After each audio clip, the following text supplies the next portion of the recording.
प्रभु श्री कृष्ण ने गोपियों के साथ बहुत सी लीला की है। श्री कृष्ण गोपियों की मटकी फोड़ते और माखन चुराते और गोपियां श्री कृष्ण का उल्हाना लेकर यशोदा मैया के पास जाती। ऐसा बहुत बार हुआ। एक बार की बात है कि यशोदा मैया प्रभु श्री कृष्ण के उल्हानों से तंग आ गई और छड़ी लेकर श्री कृष्ण की ओर दौड़ी। प्रभु ने जब अपनी मैया को क्रोध से आते देखा, वह अपना बचाव करने के लिए भागने लगे। भागते भागते श्री कृष्ण एक कुम्हार के पास पहुंचे, लेकिन जैसे ही कुम्हार ने श्री कृष्ण को देखा तो वह बहुत प्रसन्न हुआ। कुम्हार जानता था कि श्री कृष्ण साक्षात परमेश्वर हैं। तब प्रभु ने कुम्हार से कहा कि कुम्हार जी, आज मेरी मैया मुझ पर बहुत क्रोधित है। मैया छड़ी लेकर मेरे पीछे आ रही है, भैया मुझे कहीं छुपा लो। तब कुम्हार ने श्री कृष्ण को एक बड़े से मटके के नीचे छिपा दिया। कुछ ही क्षणों में मैया यशोदा भी वहाँ आ गई और कुम्हार से पूछने लगी, क्यों रे कुम्हार, तूने मेरे कन्हैया को कहीं देखा है?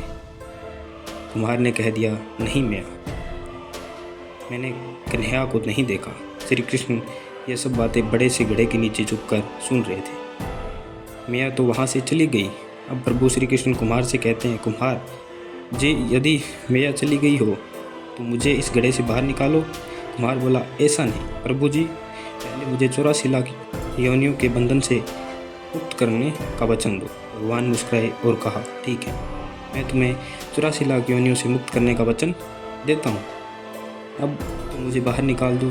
कुम्हार कहने लगा, मुझे अकेले नहीं प्रभु जी, मेरे परिवार के सभी लोगों को भी 84 लाख योनियों के बंधन से मुक्त करने का वचन दोगे तो मैं आपको इस घड़े से बाहर निकालूंगा।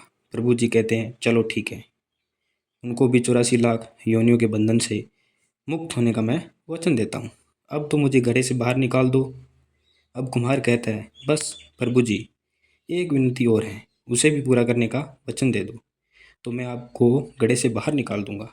कुम्हार कहने लगा, प्रभु जी, जिस घड़े के नीचे आप छुपे हो उसकी मिट्टी मेरे बैलों के ऊपर लाद लाई गई है। मेरे इन बैलों को भी 84 बंधन से मुक्त करने का वचन दो। भगवान ने कुम्हार के प्रेम से प्रसन्न होकर उन बैलों को भी 84 के बंधन से मुक्त होने का वचन दिया। प्रभु बोले, अब तो तुम्हारी सब इच्छा पूरी हो गई, अब तो मुझे गड्ढे से बाहर निकाल दो। तब कुम्हार कहता है, अभी नहीं भगवान, बस एक अंतिम इच्छा और है, उसे भी पूरा कर दीजिए। और वह यह है, जो भी प्राणी हम दोनों के बीच के इस संवाद को सुनेगा उसे भी आप 84 लाख योनियों के बंधन से मुक्त करोगे।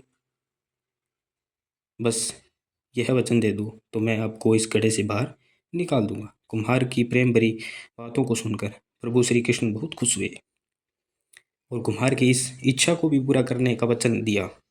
फिर कुम्हार ने बाल श्री कृष्ण को गड्ढे से बाहर निकाल दिया, उनके चरणों में साष्टांग प्रणाम किया, प्रभु जी के चरण धोए और चरणामृत किया। अपनी पूरी झोंपड़ी में चरणामृत का छिड़काव किया और प्रभु जी के गले लगकर इतना रोए कि प्रभु जी में ही विलीन हो गए। जरा सोचें, जो बाल श्री कृष्ण 7 कोस लंबे चौड़े गोवर्धन पर्वत को अपनी इकन्नी अंगुली पर उठा सकते हैं, तो क्या वो एक घड़ा नहीं उठा सकते?